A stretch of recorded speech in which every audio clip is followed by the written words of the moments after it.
You're listening to my favorite podcast, the Big Buck Registry. Big Buck Registries. Big Buck Registry is Big Buck Registry. the Big Buck Registry's Deer Hunt podcast. Welcome to the January edition of Big Buck Registry's Deer News. News you might have missed over the last month. This month we'll explore the nationwide debate of using drones for deer recovery, Hawaii's DLNR program to cull axis deer, Ohio's investigation into a potentially illegal kill of a potential record-breaking Ohio buck, and the fascinating story of the James Keel Dwarf buck. We'll also look at deer culling in Wildwood, Missouri, the decade-long deer snipe program in Washington, D.C., the Texas deer hunting economy, and the disappearance of Turbo the deer on an island in South Carolina. Lastly, we look at an annual NWTF Deer Hunt in Virginia for disabled hunters, and new legislation in Wisconsin to improve deer hunting in the northern region. We've got a lot to cover, so let's dive in. Now here's Jim Keller with the Deer News. For our first story, we explore a subject that's involving a multitude of states: the complex landscape of drone use in deer recovery. The integration of drone technology into deer hunting has sparked a nationwide debate, highlighting a complex landscape of legal and ethical considerations. Recent cases in Pennsylvania and Ohio have brought this issue to the forefront, revealing a patchwork of regulations and a diversity of opinions on the use of drones in hunting. In Pennsylvania, Joshua Wingenroth's case has become a landmark in the debate over drone use in hunting. Operating his business, Wingy Drone Services, Wingenroth faced legal action for using a drone to assist in deer recovery in Lancaster County. This incident led to a citation for the unlawful operation of a small, unmanned aircraft system in search of game or wildlife, marking a first in Pennsylvania's history. The Pennsylvania Game Commission's stance reflects the state's stringent laws against the use of electronic devices in hunting, rooted in preserving traditional hunting ethics and preventing potential unfair advantages conferred by technology.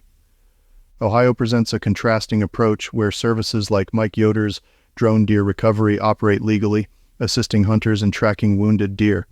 This practice is viewed as a humane tool for ensuring quick recovery and reducing animal suffering, demonstrating a growing acceptance of drones in certain hunting circles. The use of drones in hunting varies significantly across the United States. For instance, Tennessee passed a regulation in 2018 making it illegal to use a drone for the purpose of hunting. In Texas, the rules state that except for specific cases, the use of drones to hunt, drive, capture, take, count, or photograph any wildlife is unlawful, including locating wounded animals. However, other states like Ohio, Wisconsin, Illinois, and Missouri allow for the use of drones for recovering deer after the shot, with the caveat that the tool is to be used to recover a dead deer. Alabama also allows for a fairly liberal use of drones by hunters, even permitting scouting with a drone on the same day as the hunt. The ethical debate surrounding drone use in hunting is multifaceted. While drones can expedite deer recovery, reducing animal suffering, they also raise questions about the fair chase principle in hunting. The use of drones for in-season scouting or locating a bedded buck is generally viewed as unethical, overstepping the bounds of fair chase. Hunters like Steve Bryan from Alabama have added drones to their scouting tools, appreciating the quick scouting abilities they provide. However, Bryan acknowledges the potential issues with using drones while actively hunting. As drone technology continues to evolve, so too will the regulations and ethical considerations surrounding its use in hunting. The debate is not just about legality, but also about the future of hunting and how technology can be integrated in a way that respects tradition while embracing innovation for ethical and humane wildlife management. The issue of drone use in deer hunting is a reflection of changing times and attitudes, demanding a careful balance between respecting tradition and embracing innovation. As states like Pennsylvania and Ohio navigate these uncharted waters, their decisions will have far-reaching implications for the future of hunting, wildlife conservation, and ethical sportsmanship. Next we turn to Hawaii. Hawaii's initiative to control axis deer population, the Department of Land and Natural Resources DLNR in Hawaii, has launched an ambitious program to control the burgeoning population of axis deer across Maui Nui, encompassing the islands of Maui, Molokai, and Lanai. The The Axis Deer Control Landowner Incentive Program, LIP, announced by the Division of Forestry and Wildlife, DOFAW, is a significant step towards mitigating the environmental and economic impacts caused by the rapid increase of these non-native species.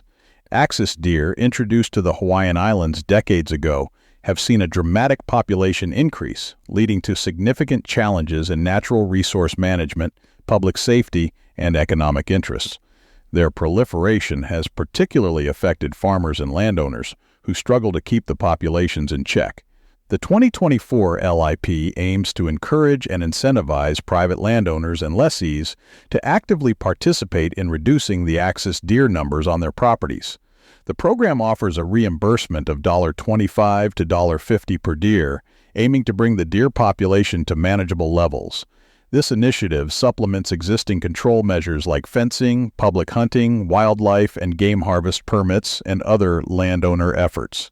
The program, which will run from February 1, 2024 to February 1, 2025, with a potential one-year extension, is open for proposals from eligible landowners and lessees. The proposals will be competitively selected based on the number of deer to be harvested and the impact on overall population control goals. The deadline for proposal submission was set for January 17, 2024. Officials have emphasized that the program is not a bounty on Axis deer. Instead, it is a reimbursement scheme designed to cover the expenses involved in deer control, such as staffing and safety mitigation. Applicants are required to own land in Maui County, specify the number of deer they expect to eradicate, and have experience in wildlife control. The DLNR's initiative represents a proactive approach to wildlife management, balancing ecological integrity with human interests. By involving local landowners in the process, the program not only aims to control the Axis deer population but also fosters a sense of community responsibility towards Hawaii's unique environment. This comprehensive approach by the DLNR, combining incentives with existing control measures, is expected to yield significant results in managing the Axis deer population, thereby protecting Hawaii's natural resources and supporting local economic interests. Next, we travel to Ohio. Investigation launched into Ohio trophy deer for poaching. The Ohio Department of Natural Resources, ODNR, has launched a significant investigation into the alleged illegal harvest of a potentially record-breaking white-tailed deer in Clinton County, Ohio. The deer, reportedly taken by Christopher J. Alexander, a 28-year-old hunter from Wilmington, on November 9, 2023 during the archery season, has sparked widespread attention and controversy. The investigation was initiated following allegations that Alexander failed to obtain the legally required written permission to hunt on private property. In response, Ohio wildlife officers have seized the antlers, cape, and hunting equipment associated with the alleged unlawful taking of the deer. The deer in question, known as the Alexander buck, is considered one of the world's biggest and could potentially be the number 1 typical whitetail taken in the state of Ohio and the number 3 typical whitetail taken in North America. The Buckeye Big Buck Club secretary Mike Rex gave the buck a preliminary green score of 206 7 to 8 inches. However, due to scoring rules, the actual score recognized by the Boone and Crockett Club might be lower. Amidst the investigation, there have been discussions on hunting forums about the legitimacy of the hunt. Some forum posters noted that, although Alexander claimed to have recovered the buck during the daytime, all published photos of the deer were taken at night. Alexander explained that the photos were taken later after a friend's girlfriend arrived with a camera. If found guilty of illegally harvesting the buck, Alexander faces significant legal repercussions. Under Section 1531.201 of the Ohio Revised Code, anyone found guilty of illegally taking a deer over 125 inches gross score must pay a special restitution fee. This fee is calculated using a formula based on the deer's gross score. For the Alexander buck, with a reported gross score of 235 7/8 inches, this could result in an additional fine of over $30,000 if convicted. The ODNR Division of Wildlife, responsible for enforcing laws that protect Ohio's wildlife, emphasizes the importance of legal and ethical hunting practices. The public is encouraged to report any wildlife violations, and rewards may be offered for information leading to a conviction of a wildlife crime. This case highlights the critical balance between hunting as a recreational activity and the need for strict adherence to wildlife conservation laws. The outcome of this investigation will be closely monitored by both the hunting community and conservationists. Now we travel to Mississippi. Dwarf deer, the mini Mississippi buck that became a trophy of a lifetime.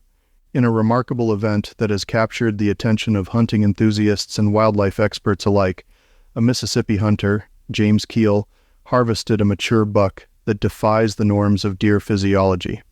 The buck, weighing a mere 93.9 pounds, sported a set of antlers scoring an impressive 127 inches. This extraordinary deer, harvested in the North Mississippi Delta on the morning of December 16th, stands as a testament to the wonders of nature and the unpredictability of wildlife. James Keel's hunting experience on that December morning started off uneventfully, with not even a squirrel in sight. However, the day took a dramatic turn when Keel noticed a doe being chased by what appeared to be a disproportionately small buck. The buck's antlers were strikingly large compared to its body size, a sight that left Keel in disbelief. After successfully hunting the deer and tracking it with the help of a dog handler, Chad Myers, Keel was astounded at the buck's size, comparable to that of a mature Labrador. The buck, estimated to be 3 or 4 years old, came from a region where mature bucks typically weigh around 200 pounds. Its antlers were a mainframe 8-point with split G2s, with bases measuring 4.48 inches and main beams of 24.8 inches. The G2s were 8.68 inches and 9 inches, with an inside spread of 14 inches, leading to an unofficial gross score of 127.38 inches. The rarity of such a deer has sparked discussions among wildlife experts. Russ Walsh, Wildlife Chief of Staff at the Mississippi Department of Wildlife, Fisheries, and Parks, suggests that this could be an anomaly linked to a chromosomal issue rather than a remnant of past deer importation practices. Interestingly, this is not the first instance of a dwarf deer in Mississippi. In 2018, Leslie Canada of Hinds County harvested a buck weighing 117.6 pounds and aged at 5.5 years, from a property where the average weight of mature bucks is well over 200 pounds. Like Keel's buck, Canada's deer also had disproportionately large antlers, gross scoring 129. Recognizing the uniqueness of his catch, Keel plans to have a full-body mount of the buck. He believes it to be a once-in-a-lifetime find, a sentiment echoed by many who have heard his story. This dwarf buck, with its impressive antlers and small stature, will undoubtedly be a conversation piece and a symbol of the extraordinary diversity found in nature. Next, we travel to Missouri. Wildwood launches deer management program to address overpopulation. The city of Wildwood has announced the commencement of a sharpshooting deer culling program which began on January 10, 2024 and expected to conclude around February 21, 2024. This initiative, developed in response to the growing concerns over the overpopulation of white-tailed deer, aims to bring the deer population to a sustainable level, ensuring both environmental balance and public safety. The decision to implement this program follows extensive studies indicating that the deer population in Wildwood has exceeded healthy and sustainable levels. With a current density of approximately 73 deer per square mile, the city has experienced significant issues related to public safety, property damage, environmental degradation, and concerns for animal welfare. The targeted area, known as NE1, has an even higher density of 94 deer per square mile. In a non-hunter attempt to manage this situation, the City of Wildwood has partnered with White Buffalo, Inc., a non-profit organization specializing in wildlife management. Known for their expertise and successful track record in deer management across the country, including in nearby municipalities like Des Peres and Town & Country, White Buffalo, Inc., will oversee the culling operations. The program aims to cull up to 300 deer this winter, as authorized by the Missouri Department of Conservation. This operation is part of a multi-year plan to reduce the deer population to a preferred density of 40 deer per square mile. The culling will be conducted by trained and licensed sharpshooters from White Buffalo, Inc., on properties where explicit consent has been obtained from landowners. The city and White Buffalo, Inc. emphasize the use of ethical, efficient, and low-profile culling methods. These methods are in strict compliance with the guidelines set by the Missouri Department of Conservation. Ensuring public safety is paramount. Hence, culling activities will be conducted during early evening hours, utilizing specialized equipment for humane and controlled outcomes. The operation will be closely supervised by the city's Department of Public Works and the Wildwood Police Precinct, with additional oversight by a former sergeant of the St. Louis County Police Department. All harvested meat will be either processed and donated to local food pantries or donated directly to the St. Louis Zoo. This aspect of the program ensures that the culling contributes positively to the community and local wildlife institutions. Recognizing the importance of community involvement and transparency, the City of Wildwood encourages residents to stay informed and involved.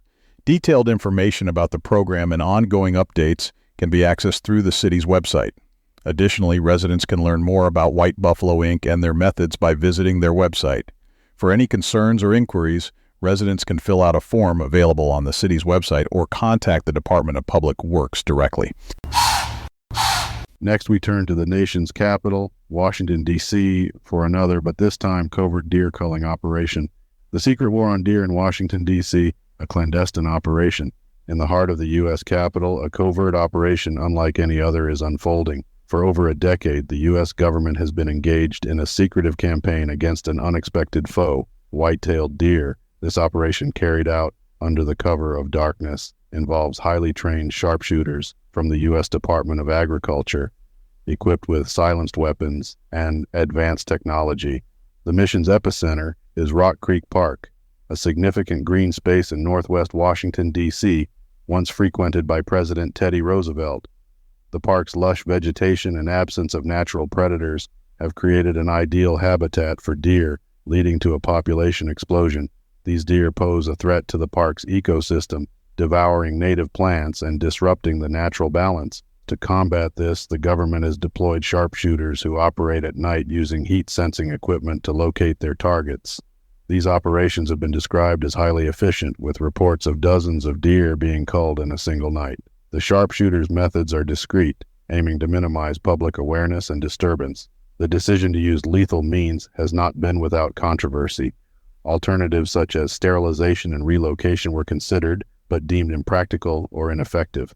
The use of sharpshooters, while drastic, is seen as a necessary measure to protect the park's ecosystem and prevent further ecological damage. This operation raises questions about wildlife management in urban areas and the balance between human and animal cohabitation. While the immediate goal is to protect Rock Creek Park's flora, the broader implications of such a campaign are a topic of ongoing debate. As the night falls over Washington, D.C., the silent war against the deer continues, a hidden aspect of urban wildlife management that few are aware of. The outcome of this campaign remains to be seen, but its existence highlights the complex challenges of managing nature in a bustling metropolis. Now we'll travel to Texas. Texas whitetails, a billion-dollar industry. In Texas, a state renowned for its expansive landscapes and rich wildlife, white-tailed deer hunting has emerged as a significant economic contributor. A comprehensive survey conducted by Texas A&M University's Department of Rangeland, Wildlife, and Fisheries Management in collaboration with the Texas A&M Natural Resources Institute has revealed that whitetail hunting, along with the landowners who support this activity, injects an astonishing $9.6 billion annually into the state's economy. This figure not only highlights the sport's popularity, but also its substantial role in strengthening Texas's financial health. Remarkably, the economic value of Texas deer hunting surpasses the state's $7.4 billion golf industry, as reported by the Lone Star Golf Course Superintendents Association in 2022. This comparison underscores the unexpected economic power of a sector often overshadowed by more traditional industries. The survey details that white-tailed deer hunting supports approximately 23,626 jobs, contributing $1.3 billion in labor income. It also generates $446 million in annual tax revenues, marking it as a vital source of fiscal sustenance for the state.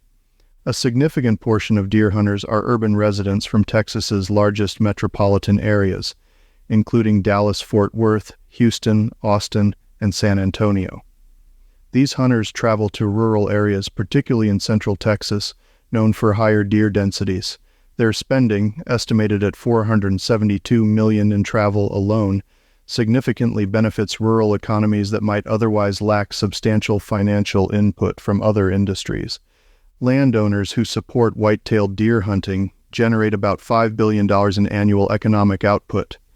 These activities provide employment for roughly 35,000 people, yielding $707 million in labor income, and generating over $90 million in tax revenue.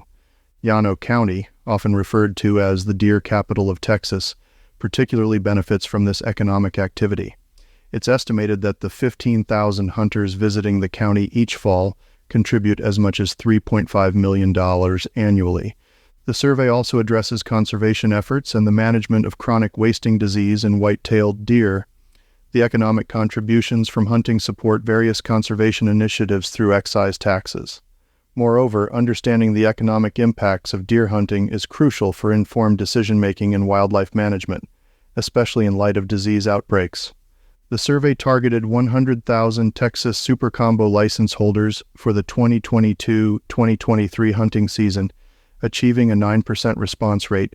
It collected data on expenditures, land management practices, and the overall economic impact of deer hunting. In conclusion, the economic values of white-tailed deer in Texas survey paints a vivid picture of an industry that is not only a beloved pastime for many Texans, but also a crucial economic lifeline for the state. With its significant contributions to job creation, tax revenue, and rural economies, white-tailed deer hunting stands as a testament to the diverse and robust nature of Texas's economic landscape. Next, we travel to South Carolina, managing wildlife on Daufuskie Island, the case of Turbo the deer. In the tight-knit community of Daufuskie Island, a recent wildlife management activity has garnered significant attention. The island, with a population of around 500, is accustomed to balancing the needs of its residents with the demands of wildlife conservation. This delicate equilibrium was recently tested with the disappearance of a local deer named Turbo following a regulated deer hunt. Turbo, a deer known for her sociable behavior with residents and visitors, had become a familiar sight on Daufuskie Island. Her interactions with people, including visiting local establishments, made her a notable presence. However, it's important to recognize that Turbo, despite her tameness, was part of the island's wild deer population. Daufuskie Island, like many communities, faces the challenge of managing its deer population to maintain ecological balance and prevent overpopulation. Overpopulation of deer can lead to increased incidence of Lyme disease, vehicular accidents, and damage to vegetation. Hunting is a widely accepted and regulated method for controlling deer populations, ensuring a balanced ecosystem, and reducing potential negative impacts on human activities and other wildlife. The hunt in question, organized by local resident Roger Pinckney, was part of the island's ongoing deer management efforts. This particular method, involving dog-driven hunting, is a traditional and legal practice in the area. It's designed to be efficient and effective in managing deer populations in dense areas where other methods might be less practical. Following the hunt, Turbo was reported missing. It's important to note that while Turbo's disappearance has been a cause for concern among some residents, there is no direct evidence linking the hunt to her disappearance. The South Carolina Department of Natural Resources confirmed the legality of the hunt, conducted on private land during the designated deer season. The organizers of the hunt have emphasized their commitment to ethical hunting practices. Safety meetings are a standard procedure, and hunters are advised against targeting collared deer like Turbo, recognizing their unique status in the community. The hunt followed all legal guidelines, including adherence to safety protocols and proper use of deer tags. While Turbo's disappearance has elicited emotional responses, it's crucial to consider the broader context of wildlife management and the role of hunting as a necessary tool in this process. Hunting, when conducted legally and ethically, plays a vital role in maintaining the health and sustainability of wildlife populations. As Daufuskie Island continues to navigate the challenges of wildlife management, the case of Turbo serves as a reminder of the complexities involved in balancing human interests with ecological needs. The island's commitment to regulated and responsible hunting practices remains a key component in this endeavor, ensuring the health and stability of both the community and the local ecosystem. Next, we head to Virginia. Wheeling Sportsman NWTF's annual Deer Hunt 2024, the Wheeling Sportsman chapter of the National Wildlife Turkey Federation, NWTF, recently hosted its annual deer hunt in Fishersville, Virginia. This event, a staple in the community, is more than just a hunting expedition. It's a beacon of hope and empowerment for hunters with disabilities. The annual deer hunt, held near the Wilson Workforce and Rehabilitation Center, serves a dual purpose. Firstly, it aids in controlling the deer population in the area. More importantly, it provides an opportunity for hunters with disabilities to engage in an activity they love, in an environment that is both supportive and accessible. Bobby McLean, a regular participant since 2007, embodies the spirit of the event. Despite the challenges posed by his artificial leg, McLean's enthusiasm remains undimmed. He recalls fond memories of hunting with his late father during these events, adding a layer of emotional significance to his participation. This year, the event saw an increase in participation, with 6 wheelchair-bound hunters among the attendees. The hunters, some traveling several hours, were supported by a record number of 31 volunteers. The success of the event hinges on the dedication of volunteers, and these individuals assist in various capacities, from helping hunters reach their stands to preparing meals. Doug Fitzgerald, a former police officer and a coordinator for about 15 years, plays a crucial role in organizing these efforts. While hunting is the central activity, the event is about much more. It's about community, camaraderie, and providing a sense of normalcy and joy to those who often face significant challenges in their daily lives. McLean's gesture of giving his deer to other participants highlights the event's ethos of sharing and caring. The Wheeling Sportsman NWTF's annual deer hunt is not just a local event, but a shining example of inclusivity and community support.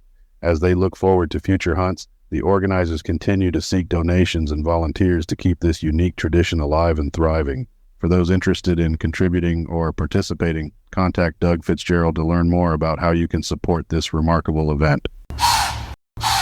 In our final story, we turn to Wisconsin. Wisconsin bill to prohibit antlerless deer hunting in northern region. In Madison, a new legislative bill introduced by Republican lawmakers is set to significantly alter deer hunting practices in the northern part of the state. The bill proposes a prohibition on the hunting of antlerless deer for several years, with the aim of preserving does and regrowing the region's deer herd. The bill, introduced by Representatives Chance Green, Angie Sapik, Rob Swearingen, Calvin Callahan, and Senator Romaine Quinn, focuses on halting the hunting of antlerless deer in the Northern Forest Hunting Zone for the next 4 years. This initiative is seen as a crucial step towards ensuring future generations can enjoy hunting traditions in northern Wisconsin. Hunters in the Northern Forest Hunting Zone have long been concerned about the dwindling deer population. Recent hunting seasons have seen a notable decrease in deer harvests, with a 14.7% reduction in bucks and a 27.2% decrease in doe harvest compared to the 5-year average. The Wisconsin Department of Natural Resources, DLNR, attributes the reduced deer numbers to the harsh winter of 2022-23, while hunters also cite wolves as a significant factor in the declining population. This bill reflects the complexities of wildlife management, aiming to balance conservation efforts with hunting traditions. It comes in response to increasing dissatisfaction among hunters regarding lower deer registrations, particularly following the 2023 hunting season. By focusing on the preservation and growth of the deer population, the bill aligns with broader conservation goals, ensuring sustainable hunting practices and a healthy deer population. The group of lawmakers is currently seeking co-sponsors for the bill, and its success will depend on garnering sufficient legislative support. The proposed restrictions are designed to expire after 4 years, indicating a temporary measure to address the current situation. The legislators emphasize the importance of a collaborative approach, working with the DNR, CDC committees, and hunters to develop a comprehensive deer management plan for northern Wisconsin. The introduction of this bill marks a critical step in addressing the challenges in managing deer populations in northern Wisconsin. It underscores the need for a balanced approach that considers the interests of various stakeholders, including conservationists, hunters, and local communities. As the bill progresses through the legislative process, its impact on the region's wildlife management and hunting traditions will be closely monitored. That concludes this month's edition of the Big Buck Registry's Deer News. Special thanks to Tim Donzie for leads on the stories this week. If you have any ideas for future topics or have questions about any of these topics, please email me at jim@bigbuckregistry.com. I'm Dusty Phillips.